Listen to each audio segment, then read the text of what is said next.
I always thought the most dangerous thing in a parking lot was a speeding car. I was wrong. The most dangerous thing was a man who knew how to be still, and the way my 5-year-old daughter ran straight into his arms calling him Daddy, like she'd been waiting her whole life to find him. The receipt crumpled in my hand for the third time that afternoon. Groceries, $67. Rent due in 4 days, $1,200. Bank account, $384.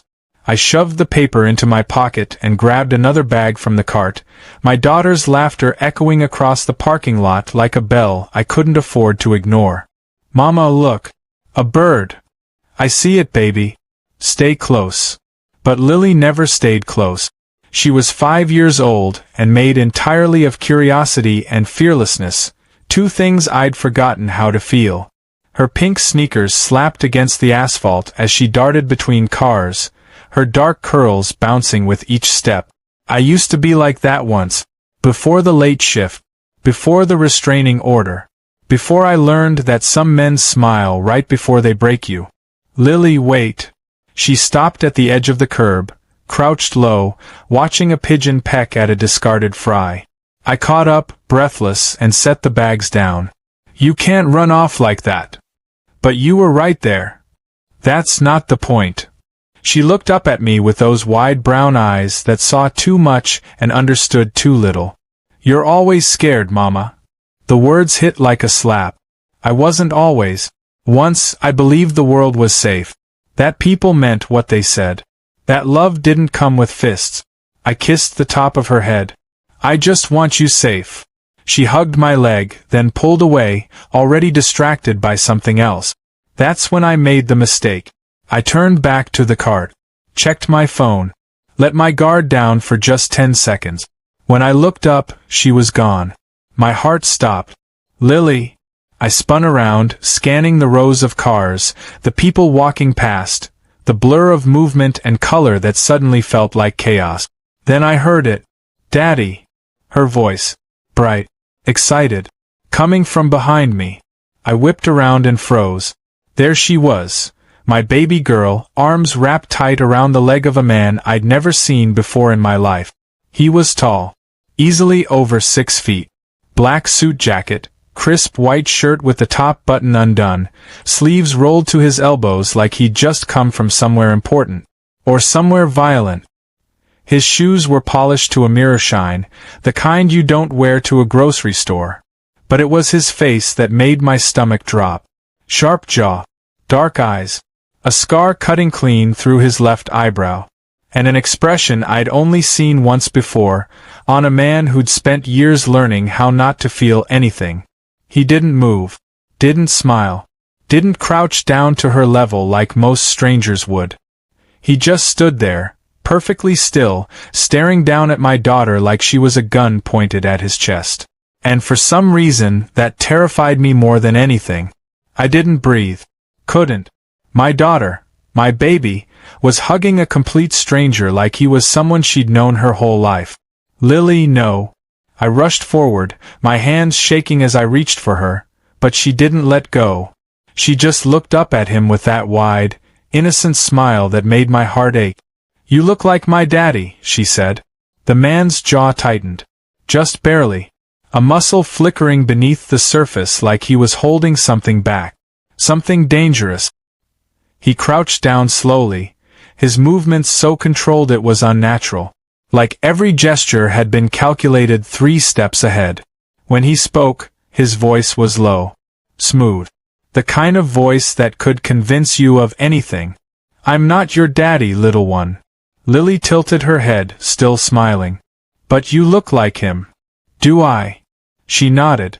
He glanced up at me then, and I swear to God, I felt it in my chest. His eyes weren't just dark, they were empty. Like staring into a room where all the lights had been turned off years ago. She shouldn't run off like that, he said. My throat was dry. I know. I'm sorry, she gets excited. He stood, brushing off his slacks like her touch had left a mark. The world's not kind to excitement.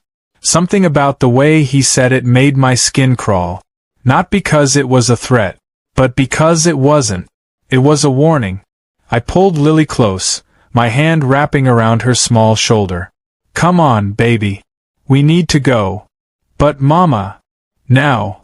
The man adjusted his cuffs, still watching me with that unreadable expression. You live nearby? Every alarm in my body went off. Why?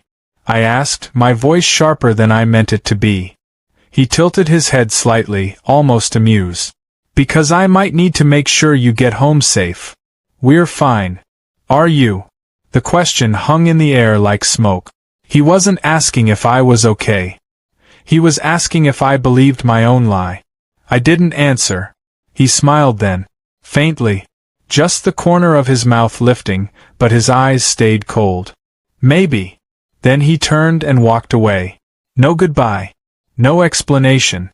Just 3 long strides to a black car idling a few spaces down. The door closed with a soft click, and he was gone. I stood there, frozen, my heart hammering in my chest. Lily tugged on my hand. Mama, why did he leave? I didn't know how to answer that. Because the truth was, I didn't think he had. Something about the way he looked at us, the way he saw us, made me feel like we'd just been marked. And I had no idea what that meant. That night, I checked the locks 3 times. I told myself it was nothing. Just some rich guy who didn't like kids touching his expensive clothes. Just a weird coincidence. Just my paranoia acting up again. The kind my ex had trained into me like a reflex. But when I lay down in bed, I couldn't stop seeing his face. The scar. The stillness. The way he'd looked at Lily like she'd cracked something open inside him he didn't want touched. Mama! I turned. Lily was standing in my doorway, clutching her stuffed rabbit. Can't sleep, baby? She nodded and crawled into bed beside me, her small body curling against mine. Was that man bad? She whispered. I stroked her hair. I don't know. He didn't feel bad. I wanted to tell her that bad men rarely do. That the worst ones know exactly how to make you feel safe right before they hurt you. But she was 5. She still believed in good guys and bad guys like they were easy to tell apart. Let's just forget about him, okay? She nodded against my chest. But I didn't forget. Because 3 days later, I saw the car. It was parked across the street from the diner where I worked double shifts on weekend. Black. Tinted windows. Engine off. I told myself it wasn't the same one. Lots of people drove black cars.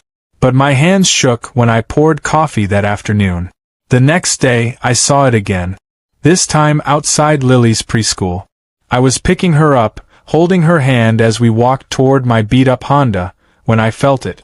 That prickling sensation on the back of my neck. The one that says you're being watched. I looked up.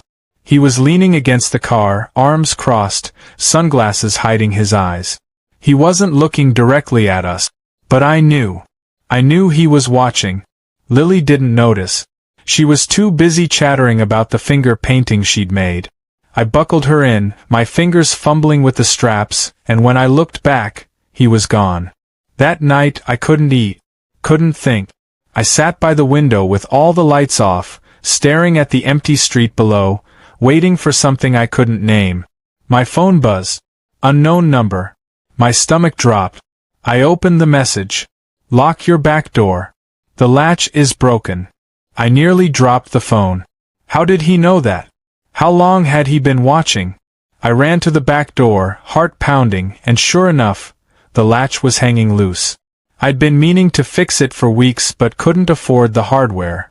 I slammed the deadbolt and backed away, my breath coming in short, shallow gasps. Another text. You're welcome. I wanted to scream. I wanted to call the police. But something stopped me. Because buried underneath the fear was a question I didn't want to ask. If he wanted to hurt us, why would he warn me? I didn't answer the text. I blocked the number.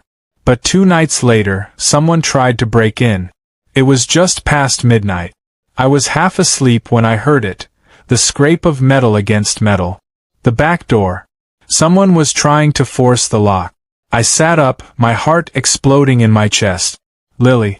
I moved fast, bare feet silent on the cold floor, and slipped into her room. She was still asleep, her rabbit tucked under her chin. I scooped her up. She stirred but didn't wake. I carried her into my bedroom, locked the door, and shoved the dresser against it with strength I didn't know I had. My phone was on the nightstand. I grabbed it, fingers shaking so hard I could barely unlock the screen. I should call 911. But then I heard the back door open. Footstep. Heavy. Slow. Oh God. Oh God, he was inside. I pressed my hand over Lily's mouth gently, just in case she woke up, and held my breath. The footsteps stopped outside my bedroom door. Then came the knock. 3 soft taps. My entire body went cold. Open the door. That voice. I knew that voice.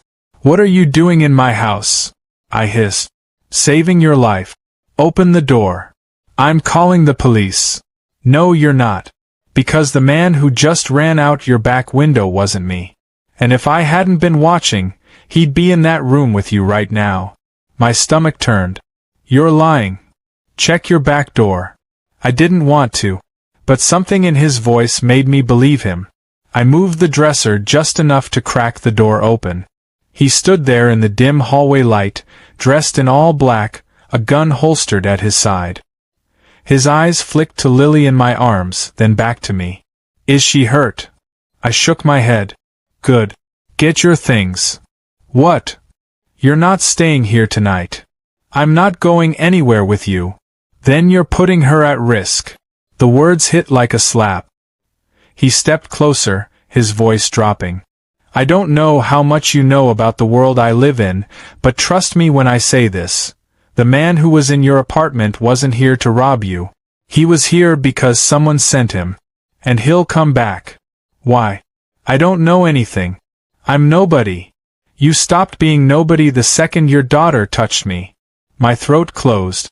He sighed, his expression softening just a fraction. I know you don't trust me. I wouldn't either. But right now, I'm the only thing standing between you and a very bad night. So please, let me get you somewhere safe. Lily stirred in my arms. Mama, she mumbled. I looked down at her sleepy face, then back at him. I hated this, hated him, hated that he was right. One night, I whispered. He nodded. One night. But we both knew that was a lie. He drove us to a house on the edge of the city. Not an apartment. A house. Glass walls, steel gate, the kind of place that screamed money and secret. Lily fell asleep in the back seat. I carried her inside, following him through rooms that were too clean, too perfect. Like no one actually lived here. Guest rooms upstairs, he said quietly. Second door on the left. I didn't say anything. Just carried her up, tucked her into bed, and stood there for a long moment, watching her chest rise and fall. When I came back down, he was in the kitchen, pouring a drink. Whiskey neat. You want one? He asked without looking up. No. I want answers. He nodded slowly, like he'd been expecting that. He took a sip, then set the glass down. What do you want to know? Everything. Who you are. Why someone would break into my apartment. Why you're doing this. He leaned against the counter, arms crossed. For a long moment, he didn't speak. Just stared at the glass like it held all the words he couldn't say. Finally, he looked up. 6 years ago, I had a sister. Her name was Sophia. She was 23. Studying to be a teacher. She had this laugh that could fill a room. His voice was steady, but something flickered in his eyes. She made the mistake of dating the wrong man. Someone connected to people I'd done business with. My stomach tightened. They used her to get to me. Sent pictures. Threats. Told me if I didn't back off a deal, they'd make her disappear. He paused. I didn't back off. I thought I could protect her and finish the job. I was wrong. The silence that followed was suffocating. They killed her. I whispered. He nodded once. Made it look like an accident. By the time I found out the truth, it was too late. I'm sorry. Don't. His voice was sharp, but not angry. Broken. I spent the last 6 years hunting down every single person involved. The last one died 3 days before I met you. 3 days. That's why he'd look so empty in that parking lot. He'd just finished his war. And there was nothing left. Then why are you still here? I asked. Why protect us? He looked at me, really looked, and for the first time I saw past the coldness. Because when your daughter wrapped her arms around me and called me Daddy, it was the first time in 6 years I felt anything. His voice cracked just barely. And the people I destroyed? They have friends, family, people who've been watching me, waiting for weakness. The second they saw you and Lily, they found it. Oh God. So this is my fault. No. He stepped forward. This is my fault. You were just in the wrong place. But I'll be damned if I let what happened to Sophia happen to you. I didn't know what to say. He turned away, jaw tight. Get some sleep. You're safe here. But as I climbed the stairs, I realized something. I wasn't just afraid of him anymore. I was afraid of how much I was starting to trust him. The next morning, I woke to the smell of pancake. For a moment, I forgot where I was. Then it all came rushing back. The break-in, the drive, the confession. I found Lily in the kitchen, sitting on the counter in her pajamas, legs swinging, watching him cook. He'd rolled up his sleeves. No jacket. No gun that I could see. Just a man flipping pancakes like it was the most natural thing in the world. Mama! Lily beamed. He's making shapes. He glanced over his shoulder at me, something almost sheepish in his expression. She asked for stars. I couldn't help it. I laughed. Actually laughed. You know how to make star-shaped pancakes? YouTube, he said simply, sliding one onto a plate. Lily giggled, and the sound filled the room in a way that made everything feel lighter. Safer. I sat down across from her, and he set a mug of coffee in front of me. Black, no sugar. Exactly how I took it. I looked up at him, surprised. You noticed? I notice everything, he said quietly. It should have sounded creepy. But it didn't. It sounded like someone who'd spent so long watching the world for threats that he'd forgotten how to stop. We ate in comfortable silence. Lily chattered between bites about her rabbit, her preschool, the butterfly she saw yesterday. He listened. Really listened. Nodding in the right places, asking small questions. What's your name? Lily asked suddenly. He hesitated, then said, Dante? That's a funny name. Lily, I started, but he smiled. An actual smile. It is, isn't it? She grinned, syrup on her chin. I like it. Something in his expression softened. He reached over and wiped her face with a napkin, the gesture so gentle it made my chest ache. Later, after Lily went to play in the living room, I helped him clean up. You're good with her, I said quietly. He didn't look at me. Sophia wanted kids someday. I used to imagine being the uncle who taught them bad habits. Like star-shaped pancakes? He huffed a quiet laugh. Something like that. For a moment we just stood there.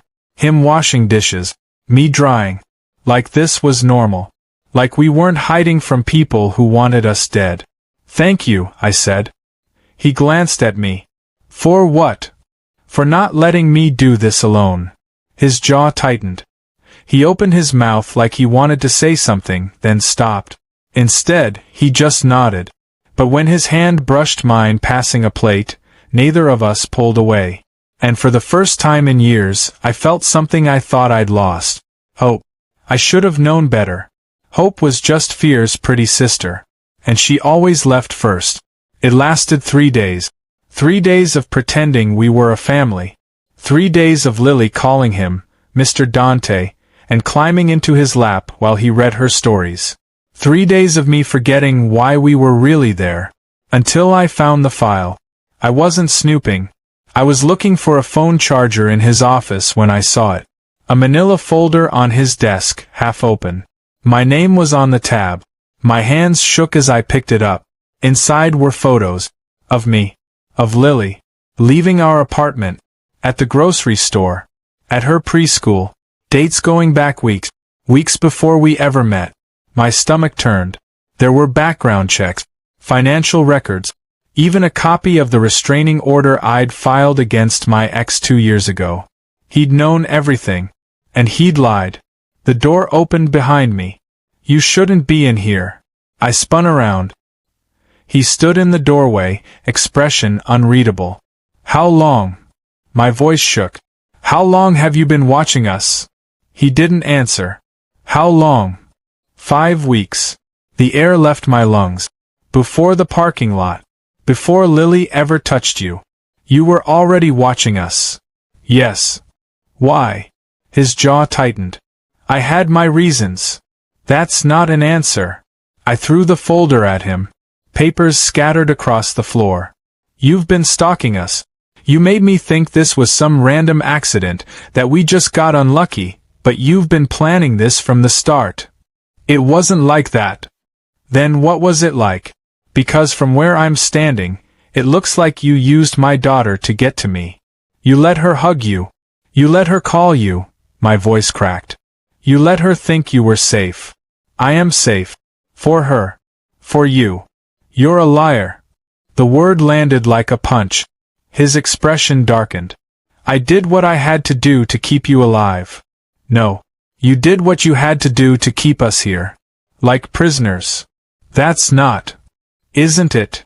I stepped closer, tears burning my eyes. You said we could leave whenever we wanted. But that was a lie too, wasn't it? Because the second I try to walk out that door, you'll stop me. You'll tell me it's not safe. That I need you. His hands curled into fists. You do need me. No. You need us. Because we're the only thing that makes you feel human again. The silence that followed was devastating. He stared at me like I'd just gutted him. Then his expression went cold. The warmth I'd seen over the last 3 days vanished like it had never existed. You're right, he said quietly. I'm not human. I'm the man who kills people for a living. And you're the woman stupid enough to trust me. I flinched. Get out of my office. Gladly. I turned and walked out, slamming the door behind me. And for the first time since we'd arrived, I realized the truth. I wasn't afraid of him anymore. I was afraid of how much it hurt to lose him. I packed our things that night. Lily was asleep. The house was quiet except for the sound of zippers and my own ragged breathing. I told myself I was doing the right thing. That staying here was dangerous. Not because of the men hunting us, but because of him. Because every day I stayed, I forgot a little more why I was supposed to keep my walls up. I'd survived one man who controlled me. I wouldn't survive another. But my hands kept shaking. And I kept seeing his face when I called him inhuman. The look in his eyes wasn't anger. It was recognition.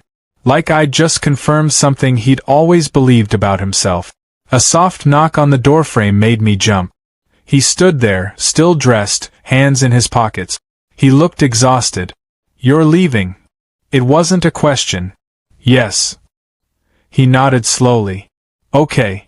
I waited for the argument. The manipulation. The reason why I couldn't go. It didn't come. I'll drive you in the morning, he said quietly. Wherever you want to go. I'll make sure you have enough money to disappear. New names if you need them. My throat tightened. Just like that. Just like that. Why? He leaned against the doorframe, and for a moment, he looked lost. Because you were right. I do need you. And that's not fair to you. He paused. I told myself I was protecting you. But the truth is I was protecting myself. From the silence. From the guilt. From becoming the exact thing I spent 6 years destroying. A tear slid down my cheek before I could stop it. So I'm letting you go, he continued, his voice rough. Because that's what you do when you care about someone. You give them the choice I never gave Sophia. I wiped my face. What choice? To walk away from me before I got her killed. The words broke something in me. I looked at the bag on the bed. At Lily asleep in the next room. At the man standing in the doorway who'd killed for us, bled for us, and was now offering to let us go. And I realized something. I'd spent 2 years running from a man who never let me leave. And now I was running from a man who wouldn't make me stay. What if I don't want to go? I whispered. He went very still. What? What if I'm not running from you? What if I'm just scared of what happens if I stay? He stared at me like I'd just spoken a language he didn't understand. You should be scared, he said hoarsely. I'm not a good man. I know. I've done terrible things. I know. I'll probably do more.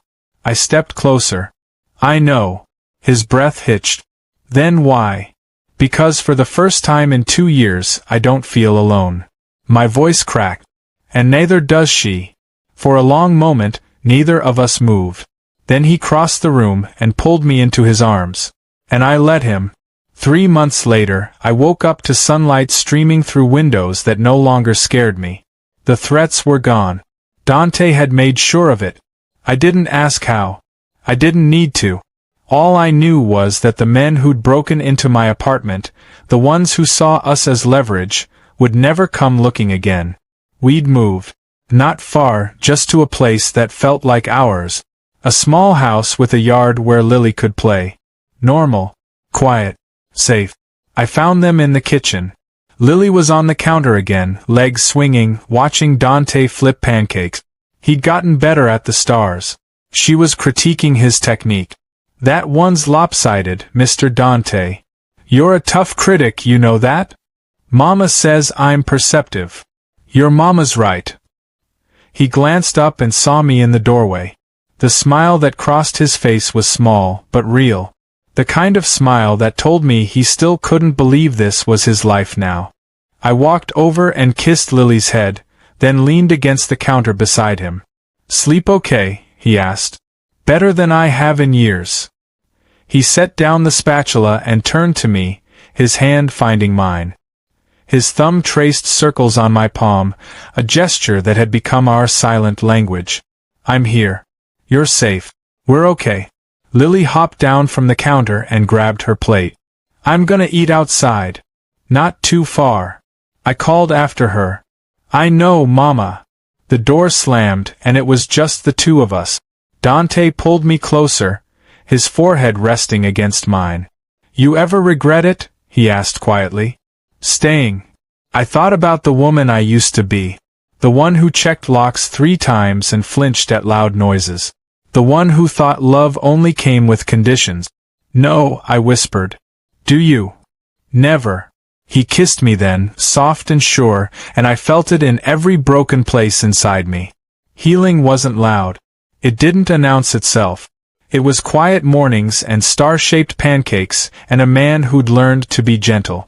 Through the window, I watched Lily playing in the yard. She stopped, picked a dandelion, and ran back inside. Daddy. Look. She thrust the flower toward Dante. He froze. Just for a second. Then he crouched down, eye level with her, and took it like she'd handed him the world. It's perfect, he said, his voice thick. She beamed and threw her arms around his neck. And I saw it. The same moment from the parking lot. The same hug. Except this time, he didn't stiffen. He held her. And when he looked up at me over her shoulder, his eyes were wet. Thank you, he mouthed. I smiled. Because she hadn't hugged the wrong man. She'd found exactly the right one. If you felt something watching this, hit like, subscribe, and let me know where you're watching from. I read every comment.